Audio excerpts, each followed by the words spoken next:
ball into Edey. You sat on the bench for quite a while. I was watching you, just watching the flow of the game. What were you thinking about while this was going on? Yeah. Well, when it's that loud, like if you think standing up there and trying to say something, like they're actually going to hear you, it's like you're wasting your time, even though I've wasted my time before. You know, just two totally different, you know, styles of play, right? Doesn't mean that we don't try to shoot threes, because we do, but, you know, just trying to use him as much as we can, because we think we have an advantage. I think we have an advantage almost every game, if not every game. But, you know, just trying to be able to do that. The thing for us was trying to keep our morale up, because they made some tough shots, but we did positive things, and then we missed free throws. So, but you're doing good things. You're like, hey, what should we run here? Like, keep running what you're doing. And we've outscored 50 points in the first half. We would have came close to that if we could have made free throws in the second half. And it would have changed the game, but we didn't. But you know, and so for us, it was just trying to keep those guys positive and keep playing, and just taking the shots that, you know, at times they would overdo it and we'd get an open look, and we just had to hang in there and stay with it. You know, very fortunate to win. You know, Boo Booey, you know, makes that 7, 8 out of 10 times on that floater. That's his, and that's his too. Like, he's not taking a shot that, you know, he's average at right there. Like, he's one of the best, you know, intermediate shooters in college basketball. Matt, you went zone briefly. Yes. You subbed in and out quite a bit, defense for offense. Right. Did you kind of feel like you have to have matchups here throughout the course of the game to come out with a win against that team? Yeah, we just, you know, had a handful of possessions where if he was going to ISO us, we were just going to load up. And once he passed it, we were going to go match and go back to man. We had a breakdown on one, and they made a three. Another one, I just thought they just made a tough shot, and then he missed a floater on the other one. So, you know, our attention to detail I didn't think was very good, because their guard scored 71 points against us, 3 people before. So we have a high opinion of them. So it's not like our guys don't have respect for them or whatever, but you can't let Ty Berry come off things and get into a rhythm. You can't let, you know, Boo Booey do that. Now, some of the ones they made, especially Boo, like, those are tough ones. Like, you live with those. Like, you just live with them. Like, there's 3 or 4 of them that you just live with. You know, he's that good. But the other ones, like, you know, you're in between a switch, you're late on a switch, you get beat off the bounce, and now you're trying to recover. Like, we just had to do a better job, and we didn't. But with all that being said, give them credit. You know, they were really good and really efficient offensively.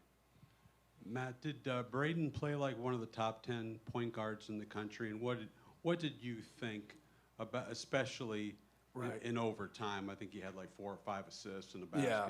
You know, he's fabulous. He's got great vision. He sees things. He sets guys up for threes. He understands what they're doing and what we're looking for. You know, we obviously want to look for Zach as much as we can, but then when they take that away, it opens up other things. But I thought Braden had a fabulous game. You know, made some really nice decisions in ball screens. We slipped out there a couple times in the overtime, and were able to get a couple of those dunks. And we didn't stay, you know, as long in the ball screen. But no, Braden's a really good player. And yeah, it's, you know, Bob Knight said that basketball is watched by millions and understood by few. So if you think that, you know, he's the 11th best point guard in the country, I hope you get a job in the Big Ten. At least we'll get 2 wins. Matt, back here. 2 and 18 would be great, right? Boy, that guy's good. Yes, Matt, sir, go ahead. Lance has obviously been playing good ball, 17 points in 4 of his last 5 games. Just what have you seen from him in the last couple of weeks? You know, he was so good down the stretch. You know, those threes, when they go up 5 or 6, he was so good. They had us right there. Like, they, you know, if they can get a stop and then another score, which they were scoring every time. We were doing positive things. We just weren't making our free throws. So that was trying to, like, don't get away from what we're doing. You know, we're going to make them. But no, Lance's, those 2 threes he made there, you know, he just gives us another element. He gives us that speed and quickness, competitiveness, very, very competitive. But I thought he made some huge plays for us. Then he made his free throws down the stretch. I didn't realize he had 26 points. I'd have let him shoot those free throws to get 30, but Mason sacrificed so much for us.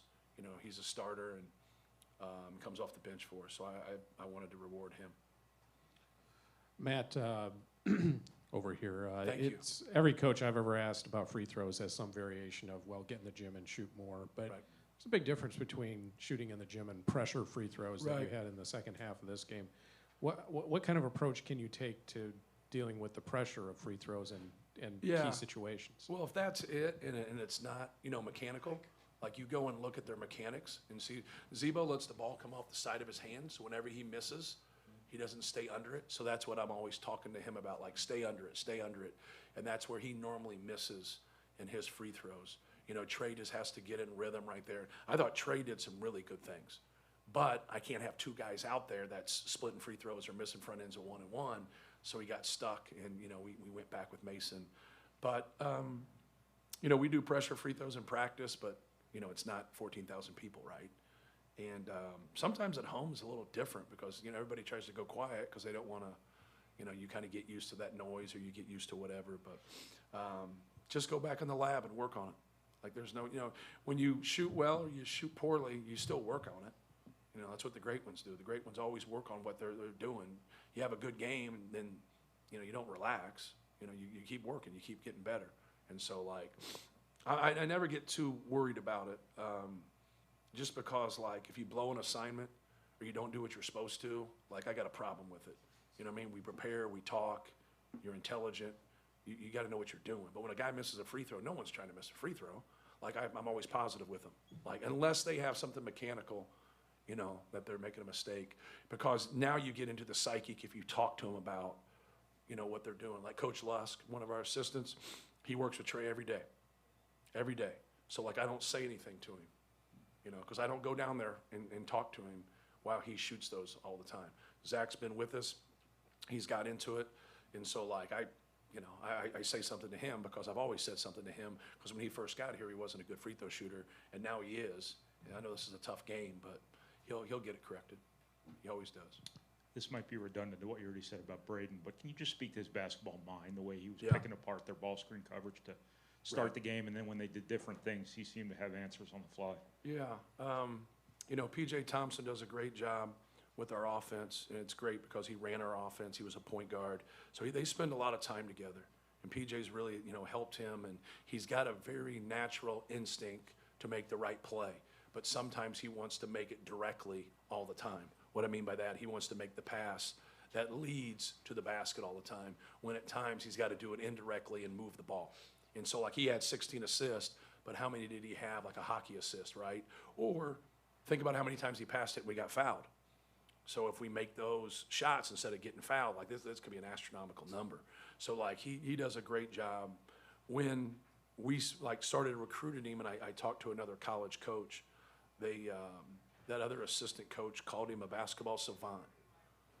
And I was like, it's a big statement, right? About, what a savant is. Like, you're a genius. Like, you're a basketball, like, but if you look at, like, how he makes decisions and how he does things, like, he's pretty elite when it comes to that. Sometimes you want more, and being simple is just good enough. So he gets caught up in that sometimes of doing a little bit too much, but he's got to pull up three.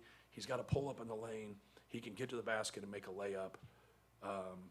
He can pass to the big. He can throw lobs. He can, the passes he makes with one hand across the court, like, he knows what they're doing, right? You still got to see it. It's no different than a quarterback. A quarterback has his progressions, and you watch football games, and you check things down. It's no different with the basketball. There's 11 people, obviously, and we got 5. So, like, you're staring at 4 people. You can't ignore the person guarding you. But you're just seeing what they're doing. You've watched film. You know what they're probably doing. You get into the feel of the game. That's when he can really take over. He can really take over there because he gets a feel of what the other team is doing. Matt, we can pretty much talk about Zach Edey's greatness after every game. 2,000 points last game. This game, 41 and a half minutes, 30 points, and he's able to dominate in overtime despite being 7'4", 300 pounds. Right. Just how unique and just how great is he? Yeah, he's a special player. He plays hard. He gives his best, and he doesn't pick his spots. A lot of times when you have guys that are that big and carrying that much cargo, they'll pick their spots. It's hard for him. But he runs the court. He plays ball screen defense. He rebounds. He posts hard. He gives it to you. And so that's what he's kind of stoic. Like, you'll see him and you'll be like, is he going to be ready? He's always ready. He doesn't always look ready, but he's always ready. He's a very competitive person. And so, like, now, like, you know, he sees the end of the rainbow, right? Like, he sees each day, you know, the improvement and getting better. And sure, the accolades, you know, 2,000 points, 1,000 rebounds, they speak for themselves. There's nobody on that list that's a bad basketball player. Like, those are all great players. That's production, right? But, like, he just keeps going. And it's, you know, I feel bad, but I just don't like him out of the game, to be frank with you. That's the genius in me, right? Like, I mean, it's like we should have more depth there. I just don't like him out of the game. Like, you know who wants him out of the game? Yeah, that other team. That's who wants him out of the game. So. Just to follow up real quick on what you were just talking about with Braden, what people are doing to him off ball screens now, sticking their big to him, that's the product of him making those pull-up jumpers in Correct. November and December, right? Correct, exactly right. Yeah, so him, a lot of people playing in drop, which we play in drop, you know, with Zach. Zach's not gonna get out there and get that aggressive. You know, when you get and you play elite people and they're in that drop and he can make those pull-up threes and he can make that, now he has the smorgasbord, right? So he just keeps taking them and making them, taking them and making them. Now they're like, okay, we got to put pressure on him as a passer and we got to eliminate that. And that's where he's not going to always get a direct assist. You know, that's where he's got to get the ball moving and get the ball back and get it moving. And now those guys can bust people on closeouts or just get those hockey assists and get those step-in threes. So, Matt, Ethan Morton, 20 minutes, no shots, but he's tasked with guarding Boo Booey and Right. Barry. Does it ever mess with a player when they have such a defense-first role, especially Right. with Ethan's background of being just a scorer? Right. Yeah, I think a little bit. You know, why wouldn't it? Just human behavior. But, you know, Ethan is about winning. And he's playing a little bit less of a role for us, but it doesn't mean that the importance of the role isn't there. So, like, he works hard. He does little things. He's very, very knowledgeable about what's going on. And, you know, he gives you everything that he has. And, like, obviously, when we went offense, defense a lot, we started that when we got into foul trouble with Lance and Fletch in the first half. Then we just stayed with it. I thought he gave us a better chance defensively, and I thought Fletch gave us a better chance on the offensive end. So I don't think either one of these teams are going to get confused with the 85 Bears. So both really good teams, really good offensive teams, but, like, you know, but when you got a guy like that that can really guard, like, you got to get him in the game. Like, you got to get him in there, and, you know. And I thought he had a couple steals early and really helped us. Is the zone here to stay? I don't know. If we have to play Boo Booey again, like, man, he is magical. And that dude's good. Like Ty Berry, like I went and saw Ty Berry in an open gym when he was a junior. I think he was in a junior, whatever. Like, wow, like those guys there, they're special, man. They're good players, but it's a good system. They run good stuff. Like they're on top of it. And you see that with experience too, like when everybody's connected. You know, the connectivity there with their guys. You know, Langborg being in his fourth year, Boo being in his fifth, Ty being in his fourth. Like those guys are all sharpshooters, good players, but they're intelligent and they're tough. And they make winning plays. Like, I'm a big fan of Northwestern. I think they're a great team. After the first Northwestern game, did you feel like you had to do something different, a little bit radical? Yeah. Used to try to slow them down? We had some breakdowns. Like, we went removed a couple times the first time, and he made us pay, and we were just absolutely saying you can't go removed. So we had our breakdowns. But, like, he's so good at getting in the paint and then playing pivot game. And then getting you up in the air, getting fouls. He makes those little jump hooks. Like, who the hell's 6 foot and makes a bunch of jump hooks? You know what I mean? He does. You know, and so, like, he just puts you in a bind. Like, we're very fortunate to win the game. Like, that shot he had, he makes that 70, 80% of the time. At least it seems that way. I know he makes it 70, 80% of the time against us. I know that. But, yeah, we just felt like we had to load up right there and get the ball out of his hands. But then we were worried about the rotation because we were going to match back to man, but we didn't know how they would set up. And so Ty Berry made a cut through at the time, and we just didn't match to him. And then Boo got away as it got back to him the other time. So, Hey, Matt, let's talk about Lance here a minute. Here's a guy that came into the program, established program, and here he is leading, and when you need a big shot, he takes it. What has he brought to this team, and just the fun and the energy that he brings? yeah, like he really embraces big moments. Like he competes.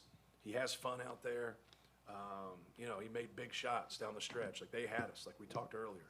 And there was no doubt they're in the driver's seat when they were up 5 or 6. I forget what the actual total was, but those threes that he made right there, just some of the plays that he made, were huge for us. But he's great, man. He's fun to coach. He's a good dude.